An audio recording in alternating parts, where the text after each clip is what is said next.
السلام علیکم ورحمۃ اللہ وبرکاتہ۔ الحمد للہ والصلاة والسلام علی رسول اللہ محمد بن عبد اللہ وعلی آلہ الطیبین الطاہرین واصحابہ الغر المیامین ومن تبعهم بإحسان الى یوم الدین۔ اشہد ان لا الہ الا اللہ واشہد ان محمدا عبدہ ورسولہ، اما بعد۔ اعوذ باللہ من الشیطان الرجیم، بسم اللہ الرحمن الرحیم۔ کنتم خیر امت اخرجت للناس تأمرون بالمعروف وتنہون عن المنکر وتؤمنون باللہ۔ وقال في موضع آخر وَكَذَلِكَ جَعَلْنَاكُمْ أُمَّةً وَسَطًا لِتَكُونُوا شُهَدَاءَ عَلَى النَّاسِ وَيَكُونَ الرَّسُولُ عَلَيْكُمْ شَهِيدًا۔ اس تاریخی مناسبت سے اور اپنے جلوں میں طرح طرح کی تاریخ سمیٹے ہوئے ہندوستان کی متحدہ پلیٹ فارم مسلمانان ہند کا اور کئی ناحیے سے پورے ہندوستان کا آج کسی مقصد کے تحت یہاں حاضر ہے اور بڑے مقصد کے تحت حاضر ہے۔ صرف مسلم پرسنل لا کا مسئلہ نہیں ہے، یہ پرسنل لا کا مسئلہ ہے، اور صرف پرسنل لا کا مسئلہ نہیں ہے بلکہ بھارت کی جو مہان دیش ہے، وشو میں اپنا ایک مقام رکھتا ہے، خاص طور پر اپنی تہذیب و ثقافت کی حیثیت سے بھی، اور اپنی سنسکرتی اور اپنی بکلمونی اور اپنی گنگا جمنی اور اسی طریقے سے اپنے بہت سارے امتیازات اور اختصاصات کے ساتھ۔ میں اس موقع سے مسلم پرسنل لا بورڈ کے تمام ذمہ داروں کا، خاص طور پر قیادت کر رہے اور بڑے حزم و جزم و یقین و صبر اور حکمت کے ساتھ کر رہے صدر عالی مقام محترم مولانا خالد سیف اللہ رحمانی حفظہ اللہ و طولہ کو یقین دلانا چاہتے ہیں اور ان کو مبارکباد دینا چاہتے ہیں، ان کا شکریہ ادا کرنا چاہتے ہیں جنہوں نے آپ کو یہ زحمت دی ہے اور آپ نے ایک آواز پر یہاں لبیک کہہ کر کے اس دیش کی خاطر، شریعت کی خاطر، اسلام کے خاطر، اور سب سے بڑی چیز یہ ہے کہ انسانیت کی خاطر آپ کشا کشا یہاں آ گئے ہیں۔ میں اہل بنگلور کا بھی بہت دل کے گہرائیوں سے ممنون ہوں۔ ہمارے والنٹیئر راستے میں ہم نے دیکھا کہ کس طریقے سے وہ دن ہی سے پورے طور پر لگے ہوئے ہیں، لیکن یہاں کی انتظامیہ بھی اور یہاں کے ہر طرح کے لوگ۔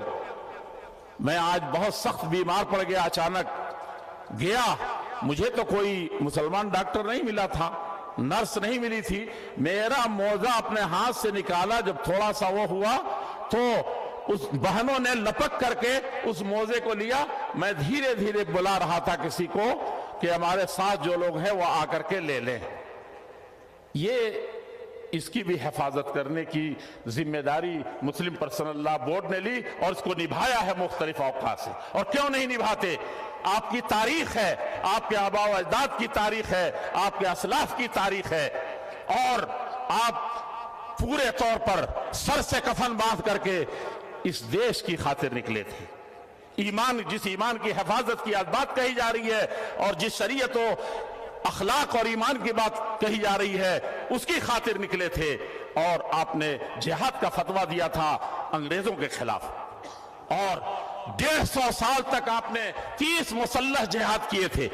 फतवा देने पर सिर्फ घर में बैठ नहीं गए थे, सिर्फ अबू तालिब रहमानी साहब के तकरीर करके दिलों को गरमा के नहीं चले गए थे, बड़े और भी हमारे मुअज़्ज़िज़ीन, बल्कि आपने मुसल्लह जिहाद किया था और इस देश को आजाद कराने के लिए, अपने ईमान को बचाने के लिए और यहाँ के मानवता को उसको सही रुख पर ढालने के लिए, जहां न मस्जिद महफूज थी, न मंदिर महफूज था, न कोई और किसी तरह की इबादतगाह महफूज थी। लेकिन 150 साल बाद पता चला कि नहीं, ये सिर्फ एक जमात की, एक वर्ग की और सिर्फ मुसलमानों की कुर्बानी से, और मुसलमानों में भी जो बट जाते हैं, कभी कट जाते हैं, कभी डिग जाते हैं कहीं, उससे भी काम नहीं बनेगा। नारा लगा दिया था, हिंदू मुस्लिम सिख ईसाई आपस में सब भाई भाई। तो कहा 150 साल की तारीख, उसकी हकीकत में मैं उसकी किसी तरीके से उसकी खिफत नहीं करना चाहता। अगर आपको दिल में कहीं से वसवसा पैदा हो तो मैं कहना चाहता हूं कि उसी तारीख की तरफ इशारा करके नहीं, बबांगे दोहल कहा था पंडित जवाहरलाल नेहरू ने, जिसे अली मियां नदवी दुनिया की एक बड़ी शख्सियत ने अपनी किताब में लिखा था, लवज़ाना तज़हियात अहलिल हिंद कुल्लिहिम फी किफ़्फ़त मीज़ान व तज़हियात अहले सादिक़ूर फी किफ़्फ़त मीज़ान उख़रा लरजहत किफ़्फ़त अहले सादिक़ूर। सारे हिंदुस्तानियों, मुत्तहिदा हिंदुस्तान की, उसमें जावा समात्रा भी था, ये लंका भी किसी न किसी हैसियत से आता था, और ये पूरा खित्ता जो मुत्तहिद अखंड भारत कहलाता था। और हमने तो जो सेंटर बनाया था वो सरहद पर बनाया था, वो अफगानिस्तान पर। इस वक्त अखंड भारत किसी को सूझ रही है, हम उसकी तारीख जानते हैं, हमने उसकी हिफाजत की थी और उसी तरीके से इस देश को देने की कोशिश की थी। लेकिन हाँ, कभी आप हिंदू मुस्लिम बढ़ जा रहे हैं, कभी सिख ईसाई बढ़ जा रहे हैं, कभी मुस्लिम मुस्लिम बढ़ जा रहे हैं, कभी हिंदू वर्गों में बढ़ जा रहे हैं। ये जीने के लक्षण हरगिज नहीं है। मैं कह ये रहा था कि जब ये नारा महसूस किया कि सिर्फ कुर्बानियों के देने से और किसी एक के फिदायाना किरदार की वजह से हम नहीं आजाद हो सकते, तो उस वक्त जब ये नारा लगा था तो चंद ही दिनों के बाद आजादी आ गई थी। लेकिन उस वक्त भी सफों में घुस गए थे लोग और तरह तरह के नारे लगे थे, और उन नारों को भी पूरे तौर पर हमने दबा दिया था, उसको बिल्कुल बैठा दिया था और कहा कि ये तफरीक नहीं चलेगी, ऐसा नहीं चलेगा। यही कुतुब मीनार की ऊंचाइयों पर कहा था मौलाना अबुल कलाम आजाद ने, इशारा करके कि कुतुब मीनार के इस बुलंदियों पर आकर के आसमान से कोई फरिश्ता तड़प करके उतर आए और कहे कि इसी लम्हे तुमको देश की आजादी का परवाना मिल जाएगा।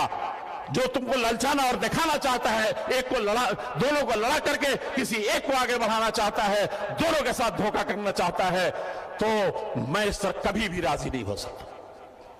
ये मैं कोई तकरीर नहीं कर रहा हूं, हालात के रुख को नहीं बल्कि उसके अंजाम की तरफ, जिस तेजी से हलाकत की तरफ बढ़ रहे हैं हम, हमारा मुल्क बढ़ रहा है और हमारी संस्कृति खराब हो रही है, और खूनों में जो एक ही रग हमारे ईमान और अकीदे के मुताबिक दौड़ रहा, सिर्फ पर्सनल लॉ का मसला नहीं है, हमको ईमान की सबसे बड़ी खबर लेनी है, अकीदे की सबसे बड़ी खबर लेनी है, और खलक़कुम मिन नफ्सिन वाहिदा, इसको पढ़ना है।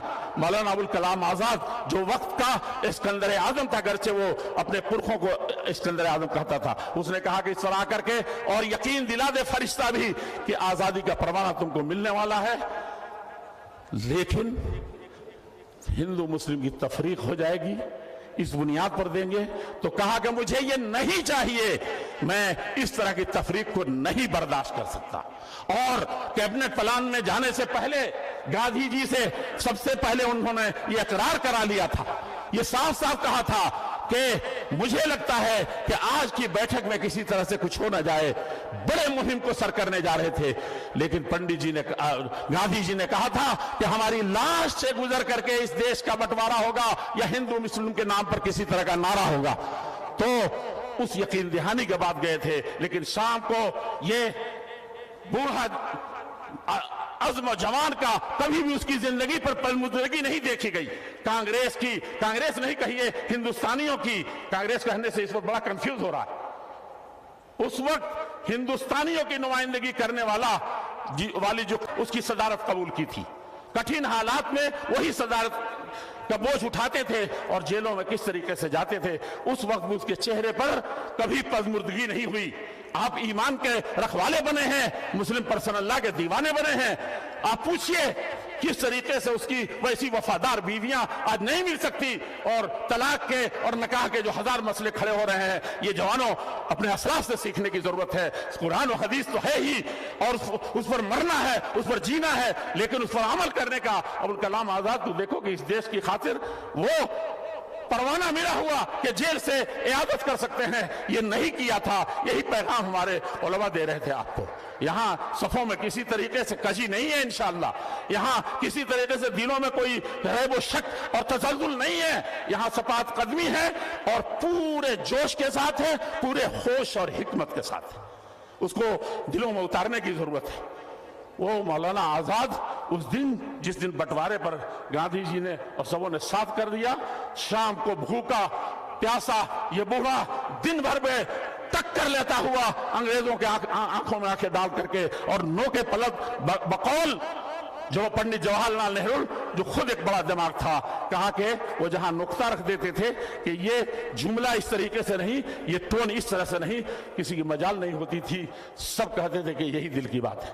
उस दिन वो सीधे गांधी जी के पास गया। उस दिन सबसे ज्यादा मुरझाया हुआ, सबसे ज्यादा बुझा हुआ, और सबसे ज्यादा लगता था कि उसके सीने को, इस भारत के धरती को नहीं बांटा गया है, उसके सीने को शक कर दिया गया। ये कौन सिखाएगा, कौन बताएगा, कौन जाएगा? मैं अजीजों बुजुर्गों, बातें हमारे बहुत से बुजुर्ग बाकी हैं, वो कहेंगे, लेकिन मैं कहता हूं कि पर्सन अल्लाह की हिफाजत, मुस्लिम पर्सन अल्लाह की हिफाजत का मसला सिर्फ नहीं है, और अगर है तो वो हिफाजत अव्वल और आखिर आपको करनी है।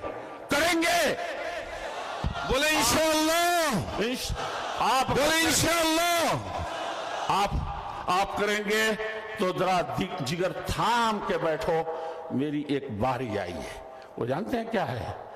फजर की नमाज में काश के हमारी मस्जिदों के लिए रो रहे हैं। मैंने उलमा को देखा, बाद रुधी हुई आवाज में कह रहे हैं, और रुधी हुई आवाज में, लेकिन मस्जिद मरसिया खां है कि नमाज ही न रहे। लोगों, ये तलाक के फितने जो आए, मैं 6 साल तक दारुल इफ्ता में भी रहा हूं, जामिया सलफिया में, और उसके बाद भी फतवे कमेटी से खुसूसी ताल्लुक है। मैं जानता हूं कि किस तरीके के फतवे आते हैं। वल्लाह मैं 24 स्टेट में खास तौर पर जमीयत के मामले में घूमता हूं, लेकिन मैंने कभी कभी भरी मजलिस में उलमा से पूछा कि क्या अपनी बहन का हक दिया है? नहीं दिया, अदा किया गया है। बड़े बड़े उलमा, बड़े बड़े सूबों में, दिल्ली के चंद घराने हैं, उनको मैं जानता हूं। ये जिक्र करने का नहीं है, इसकी हिफाजत की मुस्लिम पर्सनल लॉ, और उससे पहले ईमानियात की, अकायद की, जिसमें हम इस कदर लापरवाह हुए हैं कि एक किसी गैर मुस्लिम भाई को देखते हैं कि वो भी कालाबाजारी कर रहा है, वो भी चाहे जहेज निकाह और तलाक और रस्म रवाज में फंसा हुआ है। अब आपके नबी ने कहा था फलैसा मिन्नी, एक जगह और कहा था बाजार के मासले में मन गश्शना फलैसा मिन्ना। कहां कहा था? ये तो सीधे आपके ईमान पर अटैक है, ये तो सीधे आपके अंदर से दहल जाने वाली बात है। वैसा बनिए जब वो जलजले जिनसे शहंशाहों के दरबारों में थे, कैसर को साफ साफ कहना पड़ा था, और आदा अदुल मुस्लिमीन, सबसे बड़े दुश्मन को उस वक्त अबू सुफियान थे, उनको कहना पड़ा था कि नहीं, ऐसा नहीं होता, ऐसा होता है। और क्या ऐसा होता है कोई पलट जाता है, दिन से डिग जाता है? कहा कि सबसे कमजोर हैं, माली एतबार से कमजोर हैं, नेगरू स्लेव हैं, लेकिन वो क्या है? वह बदलते नहीं है। वह इन हुर्रिक़्ता व इन कुतिलता। और उसके बाद साद किया था उस नसरानी ने, जिसके दीन के बकाया दीन की खूबियां मौजूद थी इंजील की, उसने कहा वकज़ालिकल ईमान व इज़ा वक़अ फ़िल क़ल्ब। पढ़िए बुखारी शरीफ। मैं बात खत्म करने से पहले ये कहना चाहता हूं कि आपका जोश जुनून और आपका हौसला ये एक सेकंड के लिए भी पस्त नहीं होना चाहिए, लेकिन होश और हिकमत जो आपका तुर्रे इम्तियाज था। बड़े बड़े चीजें आई, हमने देखा था, अल्लाह के नबी कहने पर मजबूर हुए थे, कान्नहु मिस्लु हर्ब, देखो ये लगता है कि आग लगा देगा। वहां पर आपने किस तरह से मजलूम था, कैसा था? آپ جذباتیت کے شکار نہ ہو. قوم آپ کی حکمت و دانائی اور آپ کے خیر امت، وسط امت، بہترین امت، انسانیت کے لیے زندہ رہنے والی، پیدا کی جانے والی امت کی اگر آپ کے لیے سب سرٹیفکیٹ قرآن میں موجود ہے، نبی کی طرف سے موجود ہے، تو اس پر مختلف ہیجانی کیفیتیں پیدا کر کے اور مختلف ذریعے سے اس کو لانا چاہتے ہیں اور یہ دکھانا چاہتے ہیں، اور نہیں ہوتا ہے تو دہشت گرد پیدا کیے جاتے ہیں اور داعش پیدا کیا جاتا ہے، اور عالمی سطح پر جب کچھ نہیں ملتا تو ورلڈ ٹریڈ سینٹر پر خود حملہ کر کے اور سارے عالم اسلام کو، ساری انسانیت کو تہو نشر کرنے کی یہ سازش کی جاتی ہے. اس کو بھی آپ کو ہر قدم پر بہت قائدین سے جٹے رہیں گے. انشاءاللہ ان سب جھنجھٹوں میں نہیں پڑیں گے. اللہ رب العزت الجلال بہت سی چیزیں کہنی تھی، اور آپ کے لیے میں کہہ رہا ہوں، مٹنا ہوتا تو دار ارقم میں مل گئے ہوتے. جو سب سے ننگی تلوار اور سب سے اونچی لبکتی ہوئی تلوار اور سب سے قوی تلوار مکے کے اندر عمر رضی اللہ عنہ کے ہاتھ سے اٹھی تھی، نہیں مٹی. مٹنا ہوتا تو بدر میں مٹ چکے ہوتے، حنین کے میں شکار ہو چکے ہوتے، احد میں کس طریقے سے پاؤں کھڑ رہے تھے وہاں ہم چلے گئے ہوتے، ہتین میں ہم ہو گئے ہوتے، اور تبوک میں چلے گئے ہوتے. تاریخ ہماری بھری پڑی ہے، حالات آتے ہیں چلے جاتے ہیں، لیکن مومن اصلها ثابت وفرعها في السماء کی سما پیش کرتا ہے. میں نے بہت سما خراشی کر دی.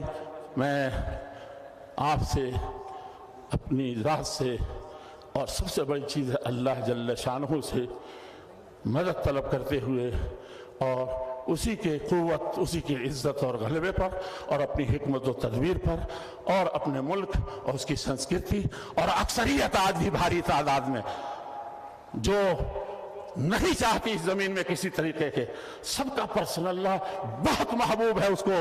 کاش کے بہت سارے لوگوں کے زندگی میں ایسا آیا تھا، ایک دور آیا تھا کہ ایک اسی طرح کا مسئلہ پرسنل اللہ اسی آس پاس بنا تھا. وہ شعبان و کیس والے میں کہہ دیا تھا اس وقت حکمران نے کہ ہم اس کو گرچہ عدالت نے کیا ہے، سمجھنے میں غلطی ہو سکتی ہے حالات کی، لیکن ہمارے ملک کی جو سنسکرتی ہے اور جو آزادی دیتی ہے اس کو ملغا قرار دیا تھا.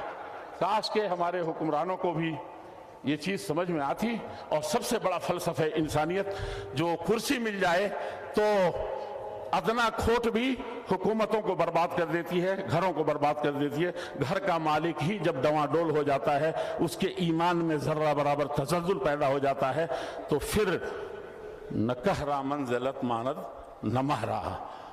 اور شکریہ ہے آپ تمام لوگوں کا، اور میں کیا شکریہ ادا کروں، آپ سب مل کے اللہ کا شکریہ ادا کریں. منت منہ کہ خدمت سلطان ہمی کنی، منت ازو شناش کے بخدمت بداشت.